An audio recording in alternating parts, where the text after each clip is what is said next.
It's another G&L. This is, oh, I can't remember what year. I think it's the year 2000, might be yeah, 99 or 2000. G&L S-500. This guitar is one of my, I may as well buy it because it's a bargain guitars. There was a phase when a friend of mine in Indonesia would occasionally be offered a guitar, and if he didn't want it, he'd shove it my way, and if I wanted it, he'd bring it over the next time he was back in KL. And basically the blokes at our security lodge got used to this guy walking up to the lodge carrying a guitar case, me walking out, taking it off him and saying, I'll transfer it to the usual bank account. Alright mate. Honestly, guitar exchanges are almost like bloody drug deals. The number that you hear taking place in the car park at Krispy Kreme or a McDonald's at a convenient location for both parties is staggering. And I've bought a vintage effects unit in, yeah, where was it? Yeah, a Starbucks in the middle of KL, in the middle of a Saturday afternoon. Anyhow, this thing was offered to me for 1700 ringgit, so I took it. It was a lot of people needed money at the time over there.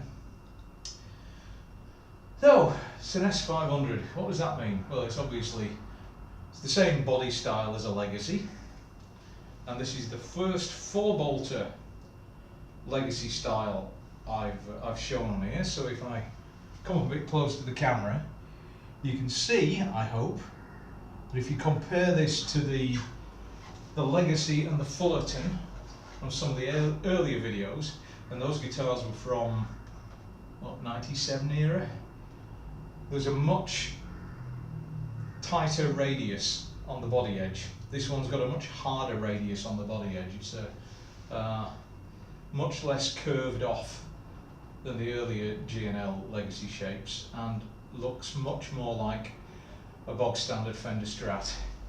You've still got the marks on the back where there were holes there for the pinhole router to locate the body blank. G&L doesn't have those anymore. G&L switched to using CNC machines sometime in the mid-2000s, 2004, 2005. Anyhow, that predates that, so it's one of the 4-bolters. Maple neck body one piece. Thank you, whoever just sent me an email. Maple neck body one piece that again has been split lengthways during the construction process in order to have the truss rod installed without needing a skunk stripe or a separate fingerboard. The usual G&L medium jumbo frets. Spursel locking machine heads. G&L dual fulcrum bridge. 3 magnetic field design G&L single coil pickups. Exactly the same configuration as is on the Guitars by Leo limited edition model that I demoed again on a previous video.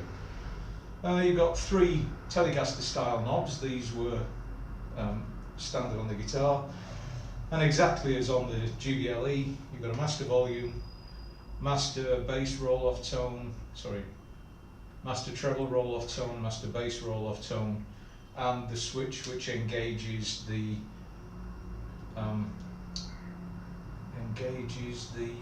neck pickup on whatever combination you've got installed, but which means that, just like on the GBLE, if you're in the 2 and 4 positions and you flick this switch over, you get all 3 pickups. If you're in the middle position, nothing happens, and if you're in either the neck or the bridge position and you flick the switch on, you get both pickups on. Nothing much more to say about this guitar. It's had no nasty accidents. It's not had to have any of the pots replaced. They've been close at times, they've got stiff, and I've managed to work them loose again. So what's it sound like? Okay, well, through the clean channel of the Laney IRT Studio, with all the tones maxed out, so there's nothing rolled off, and the blower switch not engaged. To quote Michael Harding, something just ran down my leg, I hope it's sweat. Here's the A minor chord through the clean, through the clean amp. So that's the bridge pickup, bridge in middle, middle pickup on its own, neck and middle, and neck pickup on its own.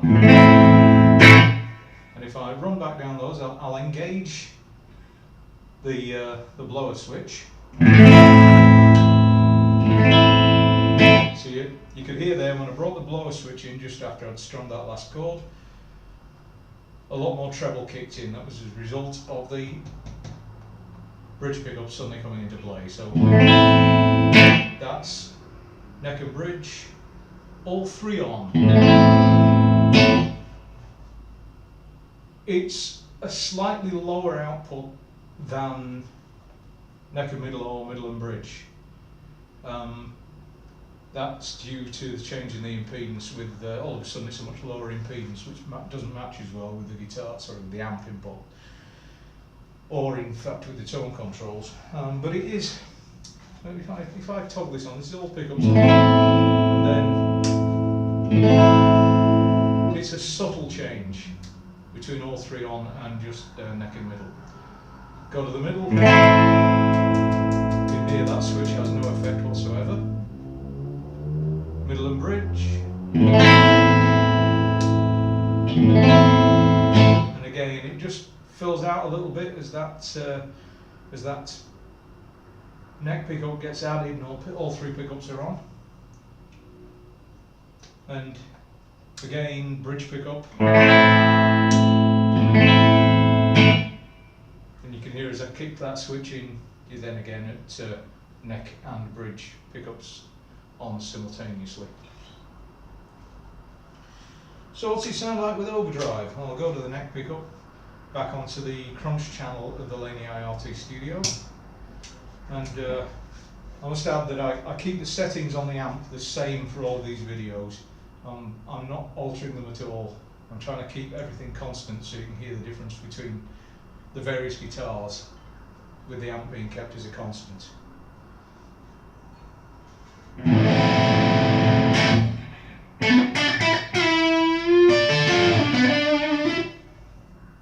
So that's the bridge pickup. Bridge and, sorry, that was the neck pickup, neck and middle. It's a little bit more higher output than a normal Strat. You can actually approximate a Strat sound. I'll show you this trick. If I go back to the clean, you hear neck pickup on its own.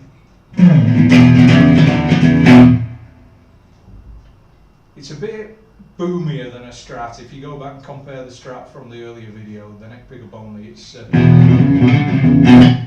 got a bit more bottom end there, a bit more output, which means you can get to pretty much like a standard Strat if you just roll a bit of the bottom end off and a bit of the volume. And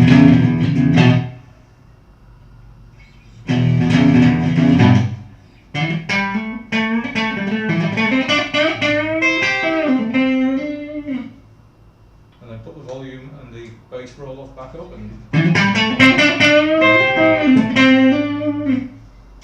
back onto the crunch channel.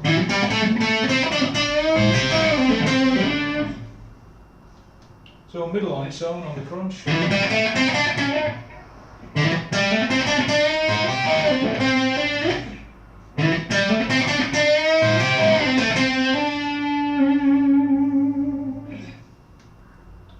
Middle and bridge.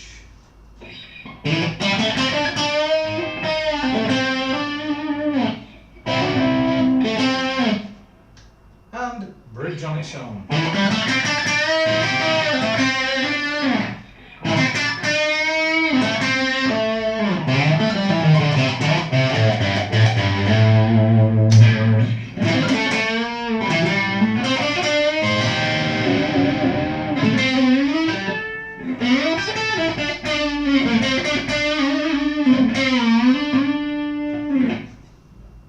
One thing about this guitar, I say it was only maybe 2 years old when I got it. I got it in 2003, and it was probably made in 2000, maybe bought late 2000 or early 2001. Someone had played this thing a lot in this position. Someone has spent a lot of time in.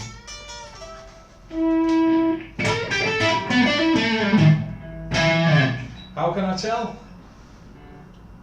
The darkening on the back of the neck.